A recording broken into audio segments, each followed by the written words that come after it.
Hey everyone, and welcome to I'm an Actor, Not a Therapist. I'm Sammy. So, what's going on?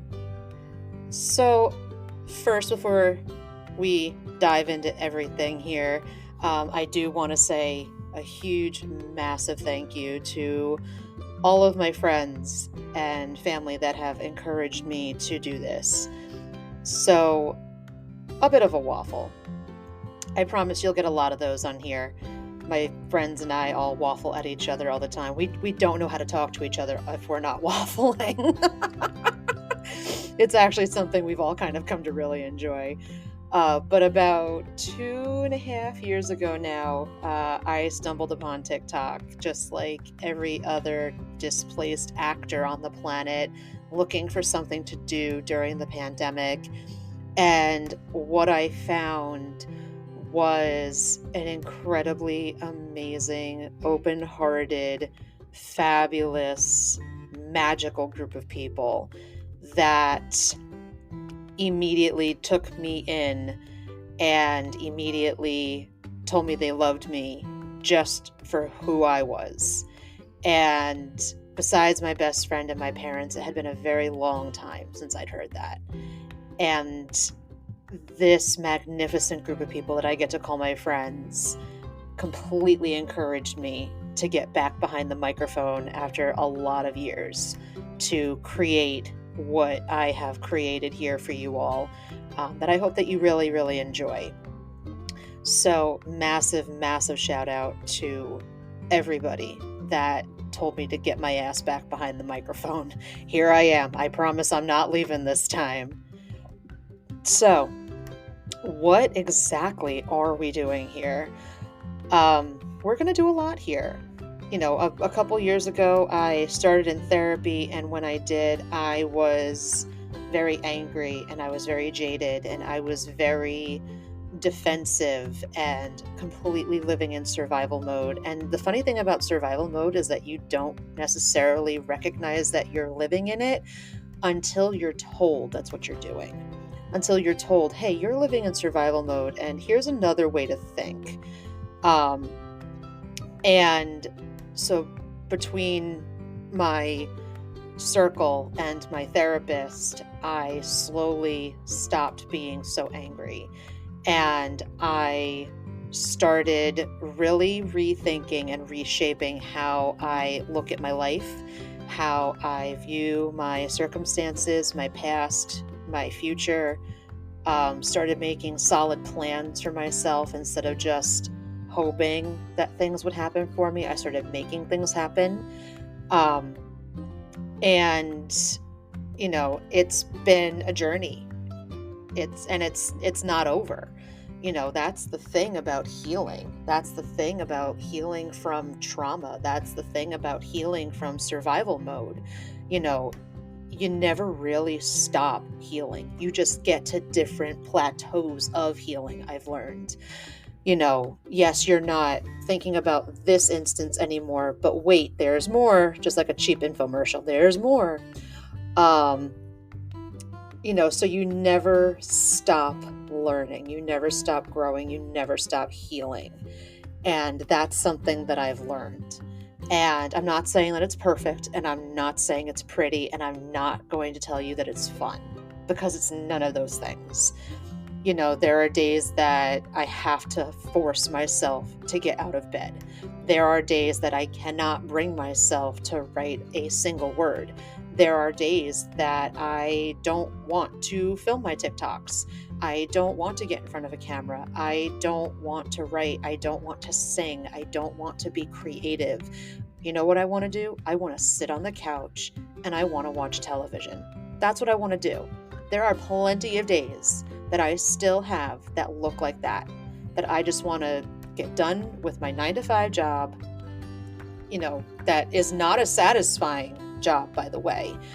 Does not fulfill me the way I want it to. I get done with my job, I want to sit on my couch, and I want to watch television. That's what I want to do on some days. But I have learned that even if you have days like that, which, to be very clear, there's nothing wrong with days like that. We all need those kinds of days so that we can reset ourselves occasionally. And if that's how you have to reset, then sit on the couch, pop the popcorn, watch TV. If that's how you have to regroup after, a long day sometimes, then that's what you do. But here's what I've learned. You can't live there. My therapist has this great piece of advice that she gave me, that she continues to give me the first time I kind of had a breakdown in her office. She said to me, feel the way you feel tonight. Go ahead. Feel the way you feel tonight. Go home, take some deep breaths, eat the ice cream, eat the crap food, watch TV, take a hot bath, go to bed. But tomorrow you get up and you keep going. And that, I've learned, is the secret. Not really the secret. I don't want to I'm not giving any secrets away or anything like that. I'm still figuring this stuff out as I go too. But that's a balance. I can not justify, but I can, what is the word I want to use here? I can allow, that's the word I want. I can allow myself the night to regroup if I've had a crap day at work. I can allow myself that night to not be as productive as I should be, want to be, have to be. But then the next day, I get up, I go to work. After work, I put on the sneakers, I go to the gym, I come home, I write something, I film a video or two, I take a shower, and then I write something, I journal, I do what I have to do in order to advance myself forward, in order to advance my dreams forward. Because here's what else I've learned. I have a very, very wise friend that every time I ask this person for advice, especially about gym stuff, if I have to go to them for gym advice, they tell me the same thing every single time, and I love them so much for it. And the last time they said it to me, it really stuck. And it made me keep going to the gym, and it made me find a gym routine that works for me. They said to me, nobody is going to make you do this. Nobody. Nobody is going to make you do it. Nobody's going to drag you to the gym by the ear and make you do it. You have to want to do it for you. So I started taking that philosophy and applying it to everything else. Nobody's going to care if I write but me. Nobody's going to put a pen in my hand and make me write. Nobody is going to sit me down in front of my computer and make me record a podcast. Nobody's going to turn on my ring light and make me record a video. These are things that I need to do for myself in order to move myself forward, because nobody is going to move you forward but you. So here's the thing though. You're allowed to ask for help. Did you know that? Did you know that you're allowed to ask for help? Because you are. If I'm struggling with something emotionally, mentally, creatively, I know that I have friends that I can go to and say, hey, I'm struggling right now. Please kick me in the butt. Hey, I'm struggling right now. I need help with this, or I need to talk this out. And that's okay, because that's moving you forward too. Nobody's telling you that you have to do it by yourself, but I am telling you that you have to be the one that cares more in what you have to win or lose. Because as much help as you're going to get, at the end of the day, the person that you have to kind of make happy and the person that you have to kind of look in the eye at the end of the day and say, hey, we did a good job today, is you. So as much help as, people around you can offer, you still have to be the one that puts in that work. And that's kind of what I've learned on my mental health journey so far. I had a former friend that, would swear up and down that they were going to therapy. They were doing everything that they needed to do day in and day out. This is what they would swear to me up and down. I came to find out through their actions and the way that they were carrying themselves that they might have been going to therapy, but they were not putting in the work. That's the difference. You ask for help, but you don't put the work in, you're not going to see what you want to see. You ask for help, and when nobody's looking, you still put the work in, well, now you're going to see results. It might not be as fast as you want to see the results, but you'll see results. You'll make the connections, you'll lose the weight, you'll commit to something and stick to it. Because at the end of the day, you're not answering to anybody but yourself, is what I have learned. I've learned a lot of other things. I've learned that it's okay to feel emotions. Did you guys all know that it's okay to feel emotions? Because I didn't know that. I spent a lot of years just in survival mode. I have to deal with this event, and when this event is over, I will feel the feelings I'm supposed to feel, and I will deal with them later. Compartmentalizing everything. I did that for the better part of 10 years. And it took me getting a part in a play where my character got to completely break down on stage. And one night, if you've done theater for a while, you know that there's something called sense memory, where you have to bring up a memory, good, bad, ugly, whatever the case may be. You have to bring up a memory in order to convey that emotion on stage. So it was a very emotional show, in which my character essentially, near the end of the show, has a complete and total breakdown. And in order to get to that point as an actor, I had to tap into something that I had never talked about before. And that's dangerous as heck. That really, really is. If you're playing the sense memory game and you're tapping into something like a memory that you don't know if you can control coming out of or not, sometimes that can lead to not great things.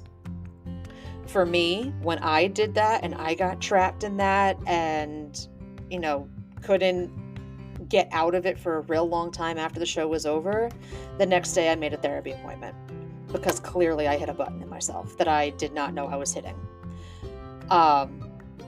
And it turned out that I had been living in so much survival mode, and I had been pushing so many feelings down, so many memories down, so many, hey, I'll take care of this laters down, that the later came out on stage in front of people instead of in a safe environment where it should have come out originally. So what I've learned, and my therapist and I have this joke where we had this joke that I was going to put it on a notebook or a t-shirt, and now joke's on her. I have a notebook that says this, that just says feel your feelings. Because that was one of the first pieces of kind of, I don't want to say advice because she doesn't give advice. That was one of the first pieces of guidance she gave me, was feel your feelings. And I remember the first time she said that to me. A lot of times if I'm confronted with something that I'm uncomfortable with sometimes, I have this tendency to deflect.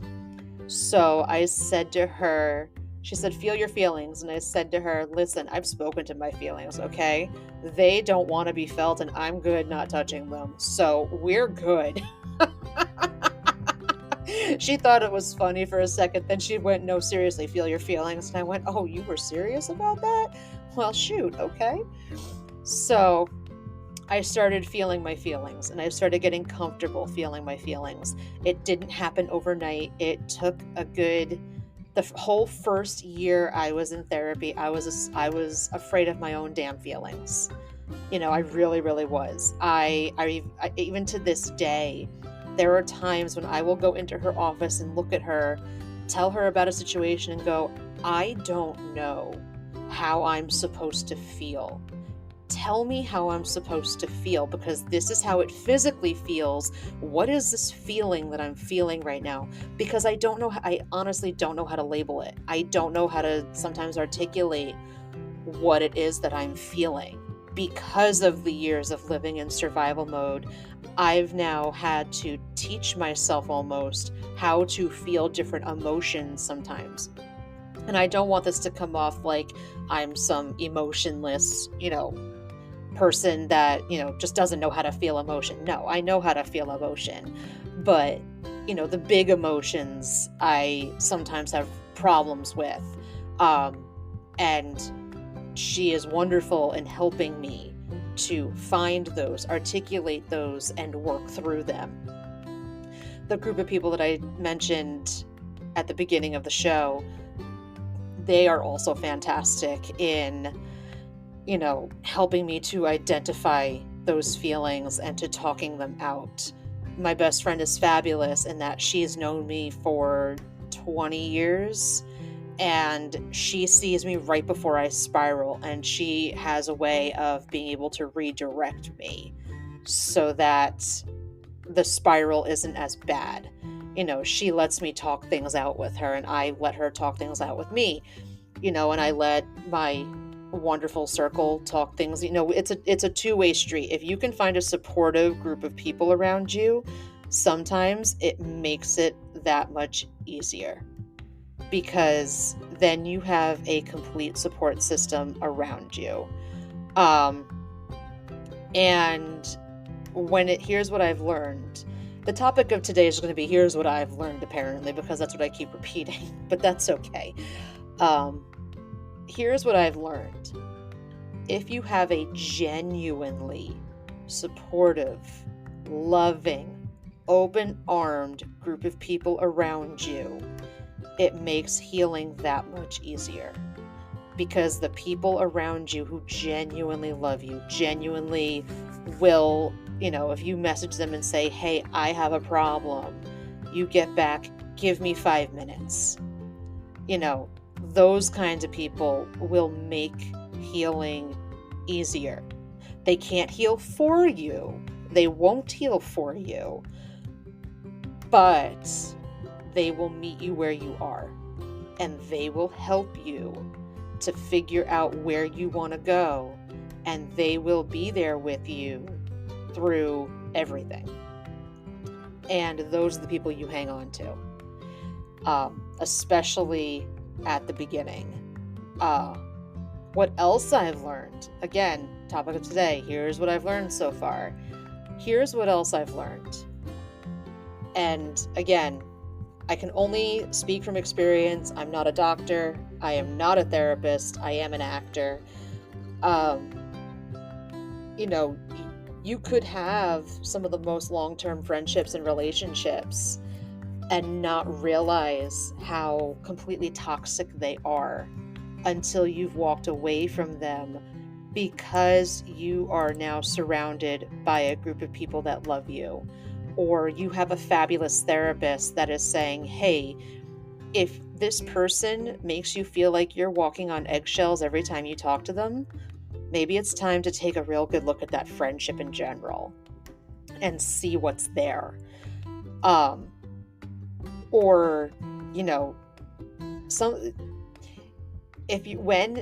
you are in a toxic relationship, whether you're dating, whether you're friends, what I've learned is that the minute somebody asks you to rethink the relationship, because there may be red flags in the relationship that you don't see, the minute they say, hey, take a look at this, the rose-colored glasses immediately come off, and you immediately see the relationship for what it is. Now, this could be good or bad, I've learned.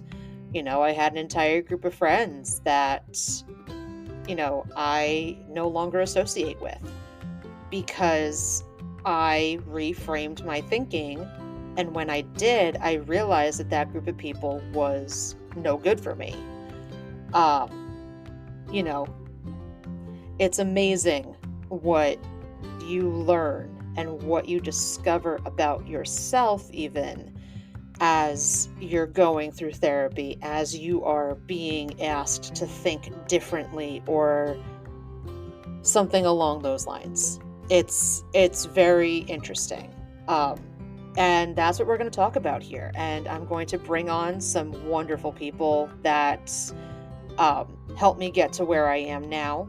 I will, we'll talk about lots of different things, both as a performer, as a content creator, as a human being. we're going to just talk. We're just going to talk. We're going to sit together in a circle on a podcast, and we're going to talk, and we're going to waffle. And sometimes we'll cry, sometimes we'll laugh, but I promise you, with every episode, we're going to learn a thing or two about ourselves. Myself included. I don't have all the answers. Please don't come here thinking that I have all the answers. I don't have all the answers. I'm still learning. We're all still learning. Nobody has all the answers. But with every episode, we can learn a little bit more. And that, my friends, is the goal.